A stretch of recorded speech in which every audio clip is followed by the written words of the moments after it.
Hello friends, welcome to Shyam sir official. मैं श्याम लीलधारे एक बार फिर आप सभी के सामने। तो फ्रेंड्स, आज हम स्टार्ट करने वाले हैं जैव अणु, जिसका नाम होता है बायोमोलिकुल्स। बायोमोलिकुल्स विज्ञान की वह शाखा होती है जिसके अंतर्गत हम जैव रसायन तथा जैव अणु होते हैं और जैव अणु से संबंधित सभी चीजों का अध्ययन करते हैं। तो उसे अपन कहते हैं बायोकेमिस्ट्री। बायोकेमिस्ट्री जैव रसायन की एक शाखा होती है जिसके अंतर्गत हम जैव अणु का अध्ययन करते हैं। जैव अणु के बेटा यहाँ पर हम लोग पढ़ने वाले कार्बोहाइड्रेट, वसा, प्रोटीन, विटामिन, हार्मोन्स, एंजाइम और न्यूक्लियस के बारे में। ठीक है, तो हम यहाँ से एक एक चीजों को पढ़ेंगे। सबसे पहले हम पूरा कार्बोहाइड्रेट का कॉन्सेप्ट क्लियर करेंगे, उसके बाद में हम वसा का, प्रोटीन का, विटामिन का, हार्मोन्स का, एंजाइम का, इस तरीके से जाकर इस चैप्टर को पूरी तरीके से ऐसा पढ़ा जाता है। तो सबसे पहले बात करता हूं मैं आज कार्बोहाइड्रेट के बारे में। हम पूरी तरीके से कार्बोहाइड्रेट को पढ़ेंगे। कार्बोहाइड्रेट क्या होता है, कि कार्बोहाइड्रेट का क्लासिफिकेशन क्या होता है, classification of the carbohydrate. Carbohydrate को 3 भागों में बांटा गया है। एक होता है मोनोसेकेराइड, एक होता है ओलिगोसेकेराइड और एक होता है पॉलीसेकेराइड। हम इनके एग्जाम्पल के भी बारे में बात करेंगे, क्योंकि एग्जाम में कई बार डायरेक्टली क्वेश्चन एग्जाम्पल से रिलेटेड बन जाता है, कि जैसे पूछ लेगा कि ग्लूकोज किसका उदाहरण है, मोनोसेकेराइड, डाइसेकेराइड या पॉलीसेकेराइड। तो सबसे पहले तो मैं आप लोगों को बता दूं बेटा कि ये कार्बोहाइड्रेट क्या होते हैं। कार्बोहाइड्रेट के बारे में सबसे पहले हम लोग जानते हैं। कार्बोहाइड्रेट क्या होते हैं, जैसे कि नाम से स्पष्ट है कार्बोहाइड्रेट। देखिए इसमें नाम से स्पष्ट है कार्बोहाइड्रेट। कार्बोहाइड्रेट का मतलब हम ये कह सकते हैं कि ऐसे एलिमेंट्स या ऐसे यौगिक जो कार्बन के हाइड्रेट हो, कार्बन व हाइड्रेट से मिलकर बने हो, उसे अपन कार्बोहाइड्रेट कहते हैं। कार्बन व हाइड्रेट से मिलकर बनने का तात्पर्य ये हुआ बेटा, कार्बन और साथ में उपस्थित होगा हाइड्रेट, हाइड्रेट जिसको अपन जल कहते हैं। ठीक है, तो इसे अपन कार्बोहाइड्रेट कहेंगे। कार्बन, यहाँ पर जो कार्बोहाइड्रेट होता है इसका सामान्य सूत्र CHH2OY होता है। अब जैसे आप लोग जाना माना कार्बोहाइड्रेट जिसके बारे में हम लोग जानते हैं, जिसका नाम होता है ग्लूकोज। ग्लूकोज इस सामान्य सूत्र का पालन करता है, इसीलिए हम लोग ग्लूकोज एक प्रकार का कार्बोहाइड्रेट है। ठीक है, जैसे ग्लूकोज क्या होता है बेटा, ग्लूकोज होता है C6H12O6, ये ग्लूकोज होता है।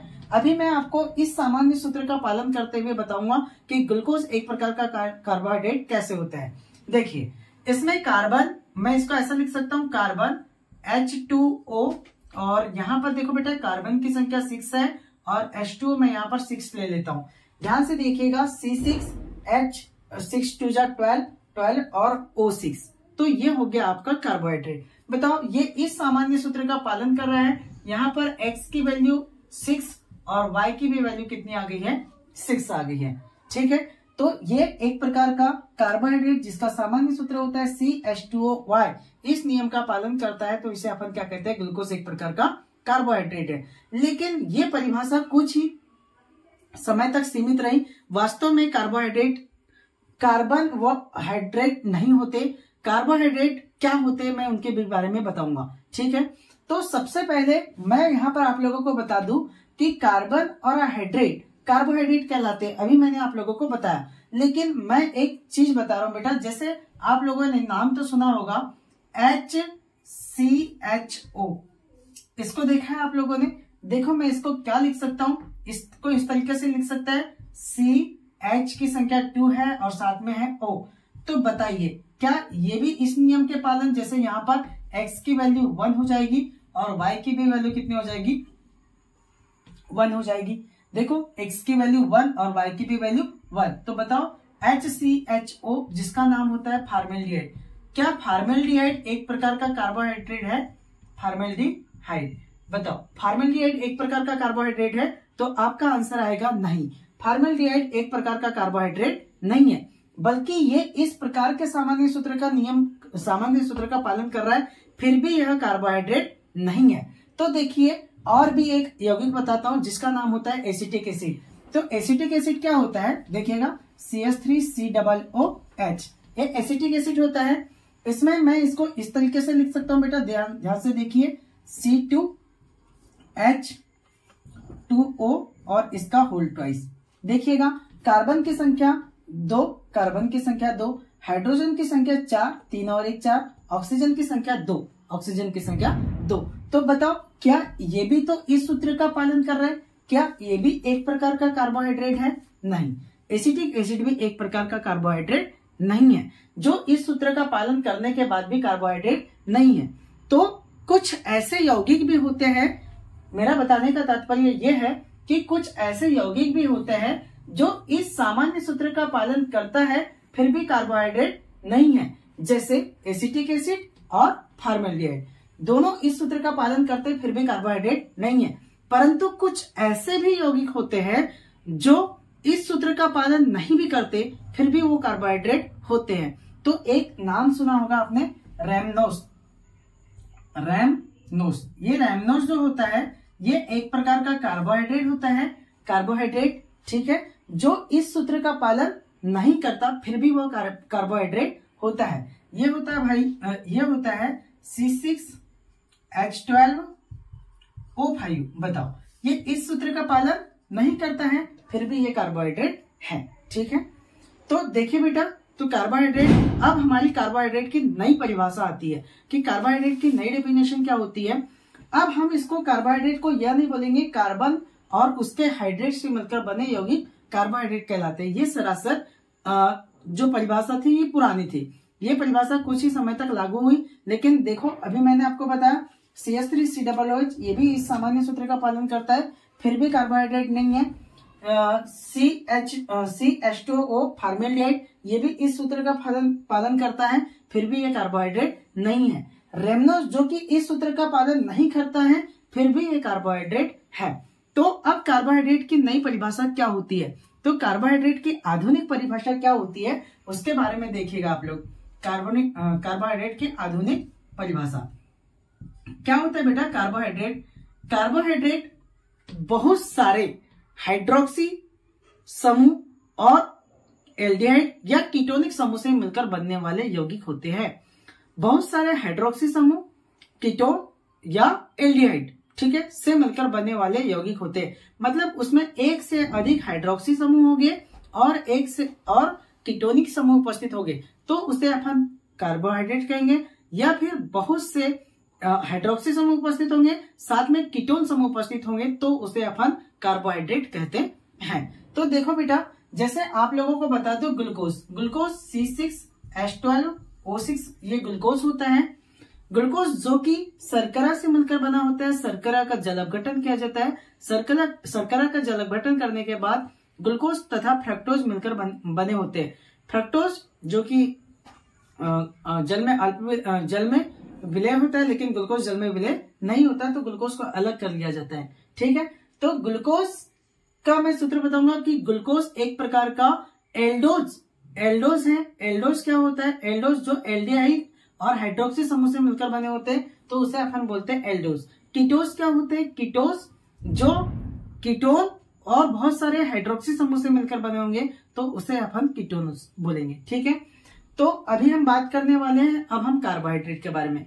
तो कार्बोहाइड्रेट बता दिया, कार्बोहाइड्रेट की क्या परिभाषा होती है, कार्बोहाइड्रेट किस सूत्र का पालन करता था, लेकिन आधुनिक परिभाषा के अकॉर्डिंग कार्बोहाइड्रेट पॉलीहाइड्रोक्सी, पॉली का मतलब बहुत सारे हाइड्रोक्सी समूह या बहुत सारे हाइड्रोक्सी समूह और इसके साथ में कीटोनिक समूह या फिर एल्डिहाइड समूह जुड़े होते हैं तो इसे अपन कहते हैं बेटा क्या? इसे अपन कहते हैं कार्बोहाइड्रेट। बहुत सारे हाइड्रोक्सी समूह और साथ में कीटोन और बहुत सारे हाइड्रोक्सी समूह और साथ में एल्डिहाइड, तो इसे अपन क्या बोलेंगे? कार्बोहाइड्रेट।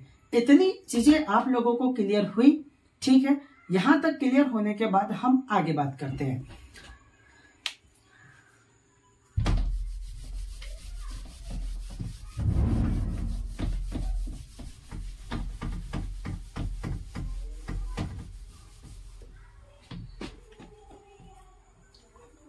चलिए हम देखते हैं अब कार्बोहाइड्रेट का वर्गीकरण। कार्बोहाइड्रेट का वर्गीकरण, कार्बोहाइड्रेट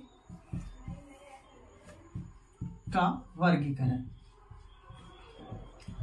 बेटा जो कार्बोहाइड्रेट होता है, कार्बोहाइड्रेट को हम 3 भागों में वर्गीकृत करते हैं। कितने भागों में? 3 भागों में। कौन कौन से 3 भाग होते हैं? एक होता है बेटा आपका मोनोसेकेराइड, सभी को ये याद रखना है बेटा, मोनोसेकेराइड। सैकेराइड। दूसरा होता है आपका ओलिगोसैकेराइड, ओलिगोसैकेराइड। और तीसरा होता है आपका पॉलीसैकेराइड। ठीक है, ये कार्बोहाइड्रेट के 3 भाग होते हैं, पॉलीसैकेराइड।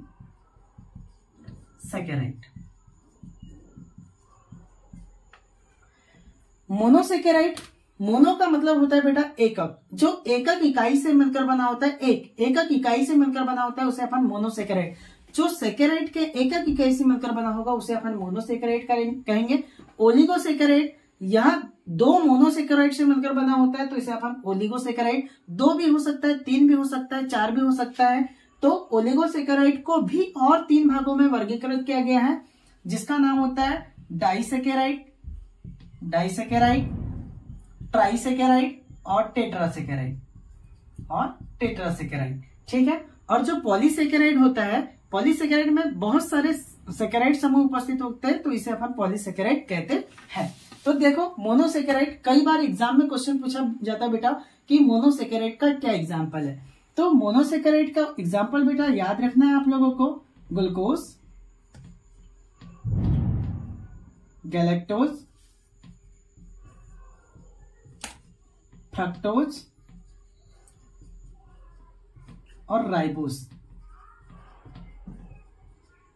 राइबोस होता है। जो ग्लूकोज, गैलेक्टोज और फ्रक्टोज होता है बेटा, इसमें कार्बन परमाणु की संख्या 6 होती है। और राइबोस, ये एक प्रकार का मोनोसैकेराइड होने के बाद भी इसमें कार्बन परमाणु की संख्या 5 होती है, ये आपको याद रखना है। डाइसैकेराइड क्या होता है बेटा, जो ग्लूकोज, जो मोनोसैकेराइड के दो अणुओं से मिलकर बने होते हैं तो उसे अपन डाइसैकेराइड कहते हैं। डाइसैकेराइड में होता है बेटा आपका सुक्रोज, लैक्टोज और होता है आपका माल्टोज।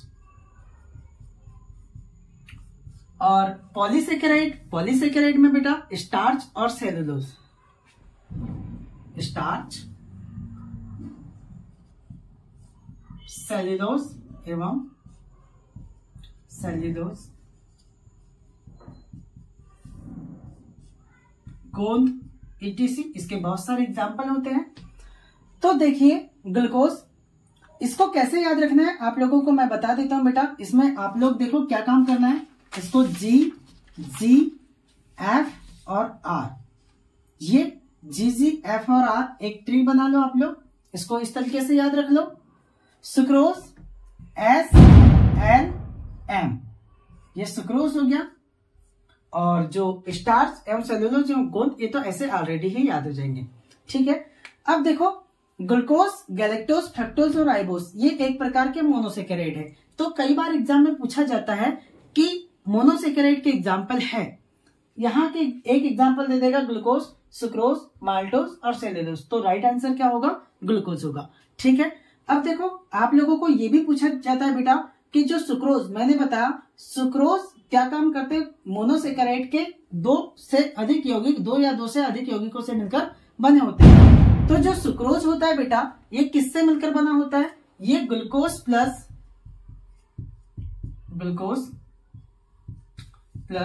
फ्रक्टोज से मिलकर बना होता है, ग्लूकोज प्लस फ्रक्टोज। लैक्टोज जो होता है बेटा, ये लैक्टोज दूध में शर्करा पाई जाती है। ठीक है, ये ग्लूकोज प्लस गैलेक्टोज से मिलकर बना होता है, ग्लूकोज प्लस गैलेक्टोज से मिलकर बना होता है। और जो माल्टोज होता है बेटा, ये ग्लूकोज प्लस ग्लूकोज से मिलकर बना होता है, ग्लूकोज प्लस ग्लूकोज। इसका भी क्वेश्चन कई बार पूछा जाता है बेटा, और हम लोग कंफ्यूज हो जाते हैं कि सुक्रोज आखिर किससे मिलकर बना होता है, लैक्टोज आखिर किससे मिलकर बना होता है और माल्टोज आखिर किससे मिलकर बना होता है। ठीक है, तो इसका भी एक शॉर्टकट तरीका है याद रखने का, जो कि आपके लिए बहुत ही ज्यादा इंपॉर्टेंट है बेटा, क्योंकि जब एग्जाम का प्रेशर रहता है तो हम लोग सारी चीजों को भूलने लगते हैं। तो बहुत ही एक फनी, जिसको अपन ट्रिक के माध्यम से बात कर सकते हैं, क्या ट्रिक होती है उसकी भी बारे में मैं आप लोगों को बता रहा हूं। देखो बेटा, आपको पता है सुक्रोज में आपको क्या काम करना है, इस शुक्र को पकड़ना है। किसको पकड़ना है, शुक्र को। और यहीं से आप लोगों को एक ट्रिक बनाना है। ट्रिक क्या बनाना है, शुक्र है। ठीक है, ग्लूकोज को मैं जी लिख सकता हूं और फ्रक्टोज को मैं एफ लिख सकता हूं, है ना। और आपको तो पता है जीएफ, मतलब आजकल तो ट्रेंड ही चल रहा है जीएफ का, तो जी फॉर शुक्र है, जीएफ नहीं है, जीएफ नहीं है। इसका मतलब क्या हो गया, शुक्र है जीएफ नहीं है। ये केवल और केवल याद रखने लायक ट्रिक बनाई हुई थी। लेकिन जी का मतलब होता है बेटा ग्लूकोज और एफ का मतलब होता है फ्रक्टोज, ठीक है। तो हमने इस चीज को याद कर लिया, ठीक है। अब लैक्टोज, अभी मैंने आप लोगों को बताया कि बेटा जो लैक्टोज होती है ये दूध में पाई जाने वाली शर्करा होती है। कहाँ पाई जाती है, दूध में। तो इसके लिए हमने आप लोगों को याद करने के लिए एक छोटा सा ट्रिक बनाया है जो आपको बहुत ही अच्छा लगेगा। देखो, दूध से पता है आप लोगों को दूध कौन पीता है, दूध पीते हैं बच्चे, ठीक है। तो हमने वहीं से उठाया कि बच्चा जी दूध पियो जी, बच्चा जी दूध पियो जी, ठीक है। इसका मतलब बेटा जी का मतलब ग्लूकोज और जी का मतलब गैलेक्टोज, राइट है। ये भी आपको याद हो गया, ठीक है। और माल्टोज को याद करने का तो कोई तरीका नहीं है, ग्लूकोज प्लस ग्लूकोज, यदि 2 ग्लूकोज के अणु मिलते हैं तो किसका निर्माण हो जाता है, माल्टोज का निर्माण हो जाता है। तो इस तरीके की मैं बात करूं बेटा कि जो मोनोसेकेराइड है, प्रकृति में लगभग 20 मोनोसेकेराइड आज भी हमको ज्ञात है। और 20 मोनोसेकेराइड में मैंने यहाँ पर आपको केवल और केवल 4 बताया है, ग्लूकोज, गैलेक्टोज, फ्रक्टोज और राइबोज। डाइसेकेराइड, ओलिगोसेकेराइड के और भी एग्जाम्पल है। ओलिगोसेकेराइड के 3 एग्जाम्पल होते हैं, डाइसेकेराइड, ट्राइसेकेराइड और टेट्रासेकेराइड। और पॉलीसेकेराइड के एग्जाम्पल होते हैं स्टार्च एवं सेलुलोज और गोंद। इसमें बेटा मैंने याद करने का तरीका बताया, GGFR SLM, ठीक है। ये चीज याद रखना है। सुक्रोज, लैक्टोज और माल्टोज। सुक्रोज को याद रखने का ट्रिक, सुक्रोज 2 मोनोसेकेराइड से मिलकर बना होता है, तो सुक्रोज को याद रखने का ट्रिक मैंने बताया शुक्र है, जीएफ नहीं है, जी का मतलब ग्लूकोज और एफ का मतलब फ्रक्टोज। फिर मैंने बताया लैक्टोज, और लैक्टोज के बारे में आप लोग जानते हैं कि लैक्टोज दूध में पाई जाने वाली शर्करा होती है।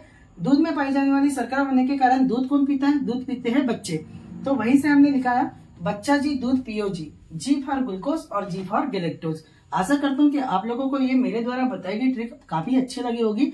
आप केवल और केवल आपको इसको याद रखने के लिए यूज कीजिएगा, बाकी और भी इसका कोई और औचित्य नहीं है, ठीक है। पॉलीसेकेराइड, स्टार्च एंड सेलुलोज और गोंद, ये पॉलीसेकेराइड के उदाहरण होते हैं। अब हम नेक्स्ट वीडियो में बात करेंगे बेटा, नेक्स्ट वीडियो में हम मोनोसेकेराइड में ग्लूकोज, गैलेक्टोज और फ्रक्टोज की जो संरचनाएं होती है, इसके 2 प्रकार की संरचना होती है। एक होती है बेटा सिंपल संरचना, जिसको अपन सामान्य संरचना कहते हैं, और दूसरी संरचना होती है जिसको अपन चक्रीय संरचना कहते हैं। और साथ ही साथ में इनके साथ में एक और संरचना होती है जिसे अपन हावर्त संरचना या पायरेनोस कहते हैं। तो हम बहुत अच्छे से आपको बताने वाले हैं कि ग्लूकोज की संरचना किस प्रकार होती है, ग्लूकोज का अनुसूत्र अपन बताएंगे, ग्लूकोज की पूरी संरचना के बारे में बात करेंगे। ठीक उसी प्रकार फ्रक्टोज के बारे में बात करेंगे, लैक्टोज के बारे में बात करेंगे, माल्टोज के बारे में बात करेंगे, सुक्रोज के बारे में बात करेंगे। तो बेटा केवल आज की वीडियो हम यहीं तक रखते हैं। कल मैं आप लोगों को आगे का और भी वीडियो बनाकर बताऊंगा। बस आप लोगों से बस एक ही गुजारिश है बेटा, अगर आपको मेरा पढ़ाया गया अच्छा लगता है तो आप बिल्कुल लाइक करें, अपने दोस्तों में शेयर करें और ज्यादा से ज्यादा कमेंट करें। Thank you watching for video. जय हिंद।